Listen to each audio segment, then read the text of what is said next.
Mango lassi, গন্ধরাজ লেবুর লস্যি।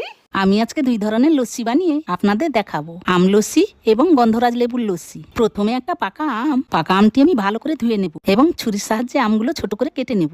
এবার একটা মিক্সিতে কেটে রাখা আম টুকরোগুলো দিয়ে দেবো। ছোট্ট কড়াইতে নেওয়া টক দই দিয়ে দেবো, পরিমাণ মতো চিনি দিয়ে দেবো আর সামান্য অল্প জল দিয়ে ভালো করে ব্লেন্ড করে নেব। তৈরি হয়ে গেল আম লস্যি। এবার বানাবো গন্ধরাজ লেবুর লস্যি। আমি একটা ছোট্ট হাঁড়িতে বাকি অর্ধেক টক দইটা দিয়ে দেবো, চিনি পরিমাণ মতো দেবো আর দেবো গন্ধরাজ লেবুর রস। আপনারা চাইলে গন্ধরাজ লেবুর জেস্টও দিতে পারেন। আর দেবো সামান্য জল দিয়ে ভালো করে ঘুটনির সাহায্যে আমি ঘুটে নেব। প্রথমে আম লস্যিটা আমি ঢেলে নেব আর ওপর থেকে ছোট ছোট কুচিয়ে রাখা আমগুলো দিয়ে দেব। তারপরে আর এক খুঁড়িতে আমি গন্ধরাজ লেবুর লস্যিটা আমি ঢেলে নেব এবং এক টুকরো গন্ধরাজ লেবুর সাথে একটু পুদিনা পাতা দিয়ে এই গরমে পরিবেশন করব প্রাণ জোড়াতে আম লস্যি এবং গন্ধরাজ লেবুর লস্যি। দারুন।